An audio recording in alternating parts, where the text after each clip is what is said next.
My name is Krix-Valo, and I used to think I was clever. Really clever. The kind of clever that gets you promoted to senior xenobiologist of the Galactic Council's most prestigious research station. The kind of clever that makes you believe you understand the fundamental nature of intelligence across 17 different star systems. How wrong I was. 3 solar cycles ago, my people, the Zelithians, controlled the largest trade network in the Outer Rim. We had technology that could bend spacetime like origami, weapons that could vaporize entire moons, and diplomatic immunity that stretched across 47 civilizations. We were untouchable. We were gods among insects. Then we met the humans, but I'm getting ahead of myself. Let me start with the day everything changed, the day our entire species became refugees begging for scraps from the very creatures we dismissed as primitive barbarians. "Sir, we have incoming transmission from the Hegemony," announced my assistant, Trix-Nala, her voice carrying that particular tremor that meant someone was about to ruin my day. She was young, barely past her first molting, and still believed the universe followed logical patterns. Sweet, naive Trix-Nala. I was reviewing bioform classifications when the message came through. The Korathian Hegemony, those metal-plated psychopaths who considered genocide a form of art, had just issued an ultimatum to every species in the galaxy. Submit to their rule or face complete annihilation. Standard Tuesday for them. Really, what wasn't standard was their success rate. In the past solar cycle, they'd consumed the Altarian Republic, the Vegan Collective, and the entire Spiral Arm Defense Network. Civilizations that had stood for millennia, reduced to radioactive dust in a matter of days. "How long do we have?"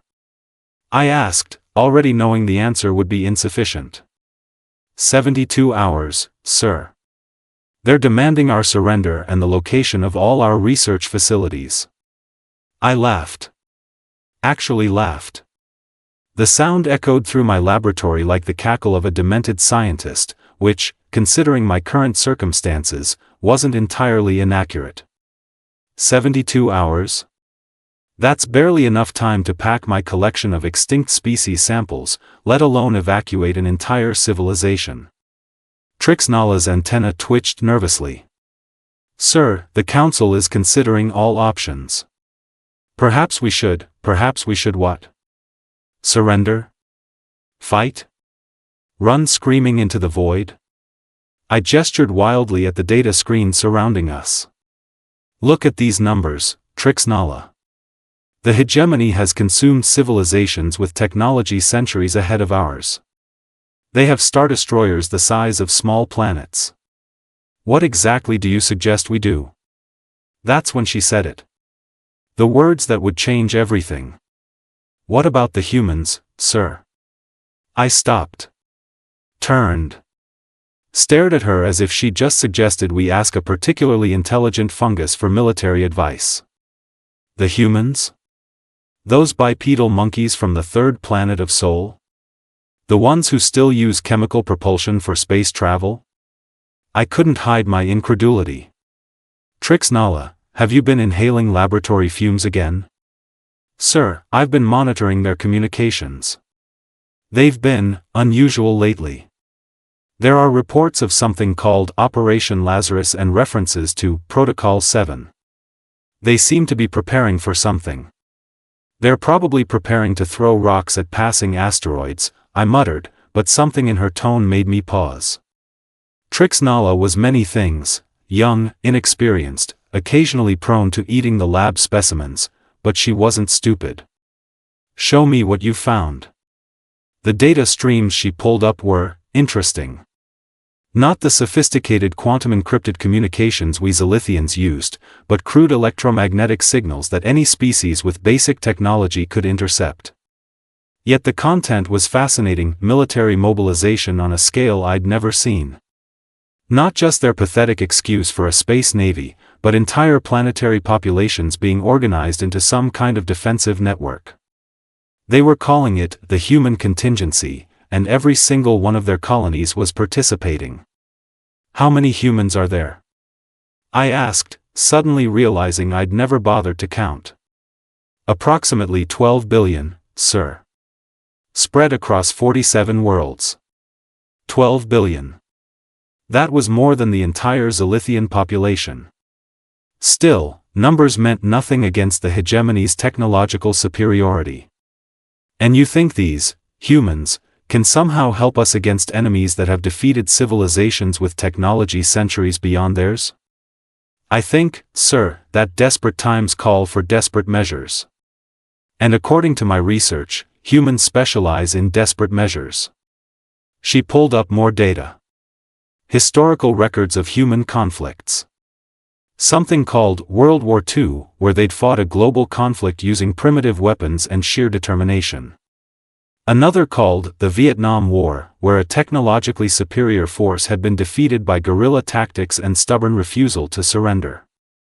Look at this pattern, sir. Humans don't fight like other species. They don't calculate odds or assess technological disparities. They just fight. Until they win or everyone dies trying. I studied the data more carefully. There was something disturbing about human warfare. They didn't just defeat enemies, they adapted to them. They learned.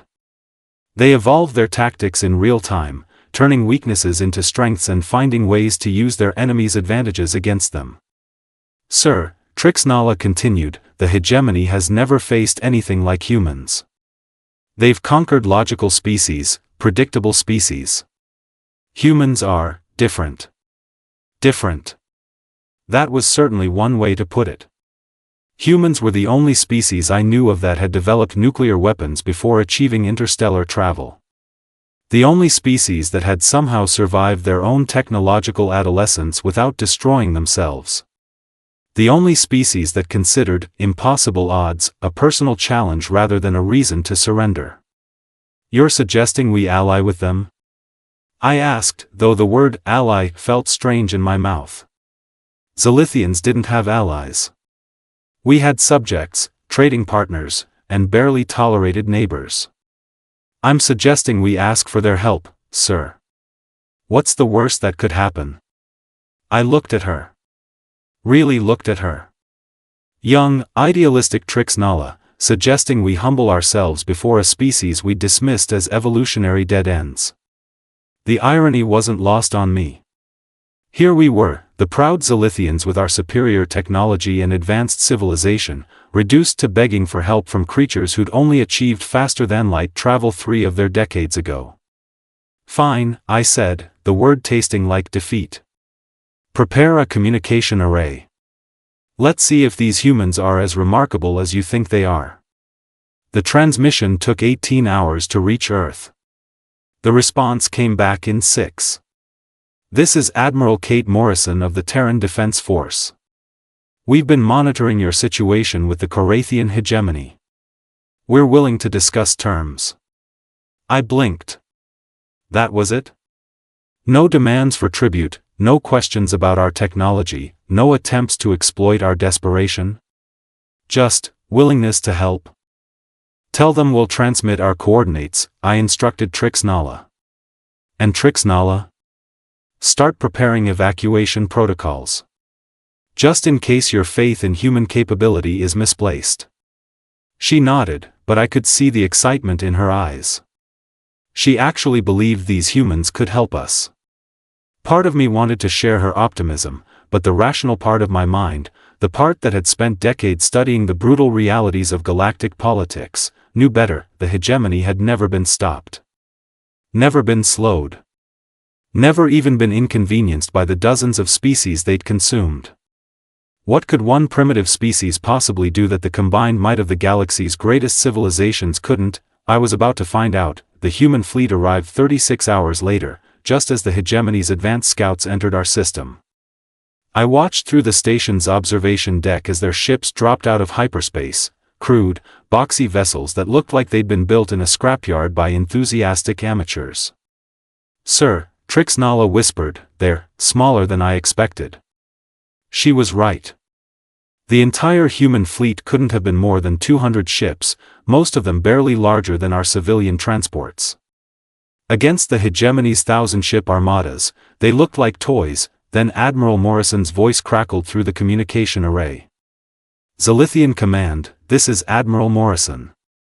We're going to need you to trust us on this one. Things are about to get very interesting. Interesting. As if we were about to watch a mildly amusing entertainment rather than the likely extinction of both our species. I was beginning to understand why humans had such a reputation for understatement. Admiral, I responded, I hope you have a plan. Because from where I'm sitting, this looks like suicide. Her laugh was warm, almost musical. Sir, with respect, suicide is what we do best. Morrison out. And that's when I realized something terrifying. The humans weren't afraid. They should have been. Any rational species would have been. But as I watched their ships move into formation, as I monitored their communications, as I observed their crew's vital signs, I detected no fear. No panic. No second thoughts, just grim determination and something that took me a moment to identify: excitement. These creatures were excited about fighting an enemy that had crushed civilizations across the galaxy. They were looking forward to it. What in the name of cosmic entropy had we gotten ourselves into? The Hegemony's main fleet arrived like a plague of metal locusts. 1,000 ships, each one a monument to efficient destruction. Their flagship, the Devastator Prime, was larger than our capital city and bristled with enough firepower to crack planets. Sir, Krix-Valo whispered, her voice barely audible, perhaps we should reconsider evacuation protocols. I couldn't blame her. Watching the Hegemony fleet deploy was like watching death itself organize for maximum efficiency. Their ships moved in perfect formation, their weapons systems charged with cold precision, their communications carrying the emotionless certainty of beings who had never lost a battle. Then Admiral Morrison's voice cut through our terror like a blade through silk. All Zelithian vessels, this is Morrison. You might want to record this for your history books. Today, the Korathian hegemony learns why humans don't stay extinct. What does that even mean? I muttered, but Krix-Valo was already pulling up human historical data. Sir, according to their records, humans have faced extinction-level events 17 times in their species' history. Natural disasters, ice ages, volcanic eruptions, diseases that killed 90% of their population. And they survived. All of them. Every single catastrophe that should have ended their species just didn't. Before I could process this information, the human fleet began moving. Not toward the hegemony, that would have been suicidal even by human standards, but away from them. They were retreating. Running. I don't understand, Krix-Valo said, her voice heavy with disappointment. They're fleeing. But something felt wrong about this retreat. Human ships were scattering in all directions, but not randomly. There was a pattern, a method to their apparent madness. They were positioning themselves throughout the system, using asteroids and planetary bodies as cover. Morrison to Zelithian Command, the Admiral's voice crackled through static. Phase 1 is complete. Beginning Phase 2 in 3 minutes. You might want to close your observation shields. Phase 2 of what? I demanded, but the communication channel had gone silent. That's when the Hegemony commander, War Master Thokuler, opened a channel to gloat. His voice carried the mechanical precision of a being who had perfected the art of intimidation. Pathetic mammals, you dare challenge the might of the Korathian hegemony?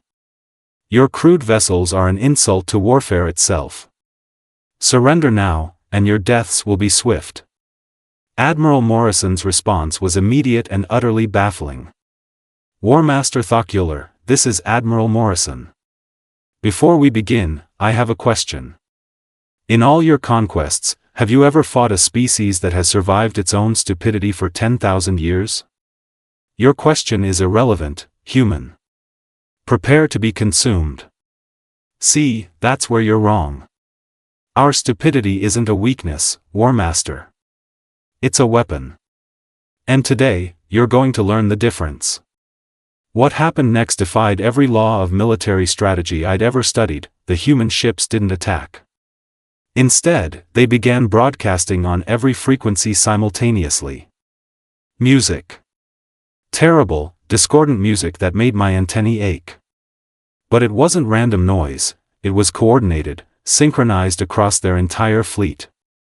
What are they doing? Krix-Valo asked, covering her auditory sensors.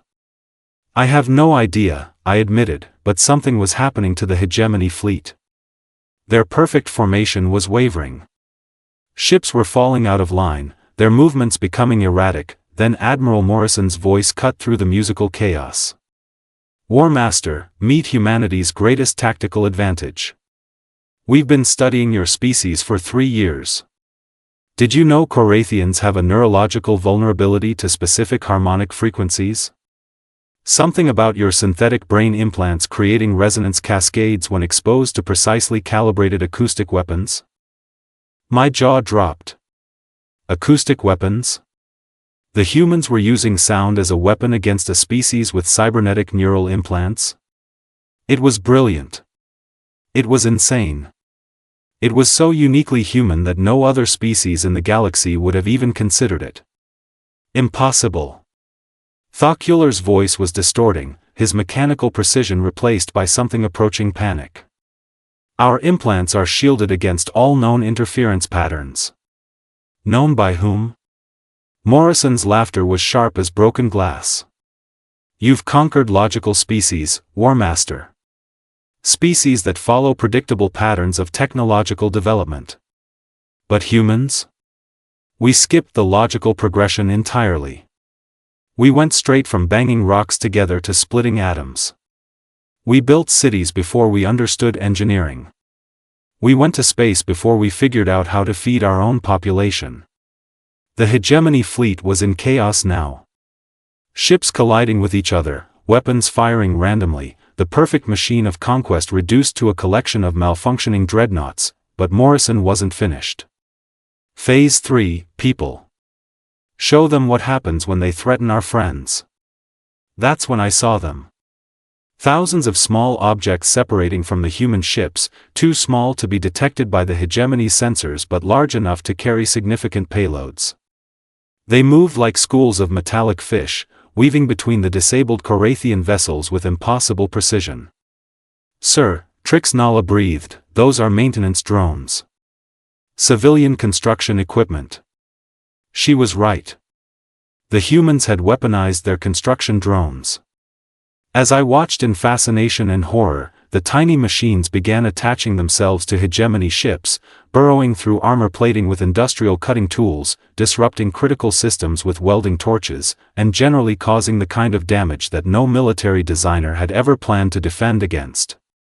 You see, War Master, Morrison continued, her voice now carrying the cold certainty that had previously belonged to the Korathians, humans don't just fight wars.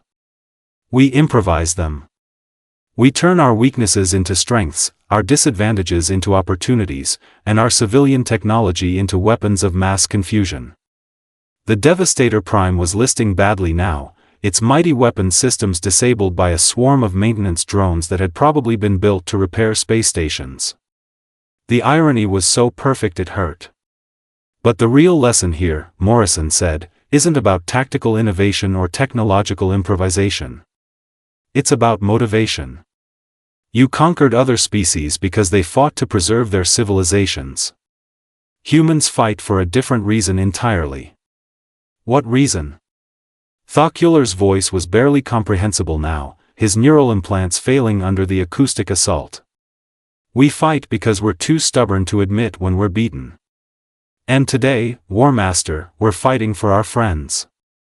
The Zelithians asked for our help, and humans never abandon their friends. Ever. Friends. The word hit me like a physical blow. We hadn't asked to be their friends. We'd asked for their help, expected them to demand payment, tribute, concessions. Instead, they'd simply helped. Because we'd asked. All Hegemony vessels, Morrison announced, you have 60 seconds to begin retreat procedures. Any ship that remains in this system after that will be considered a continued threat to our friends and will be disabled permanently. This is not over, human. Thockular snarled. The Hegemony will return. We will bring fleets that darken the stars themselves.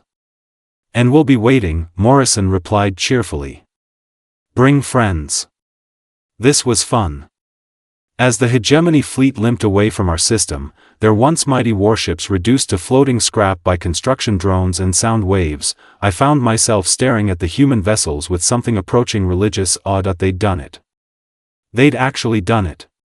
The unstoppable Korathian hegemony had been stopped by a species that had only achieved interstellar travel 30 years ago. Stopped by creatures who used music as a weapon and construction equipment as military hardware.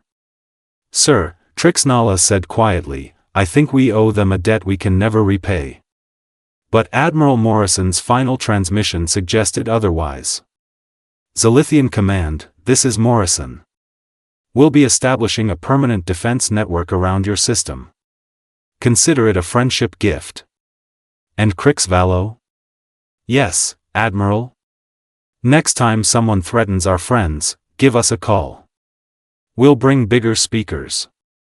As the human fleet settled into protective positions around our world, I realized something profound had changed.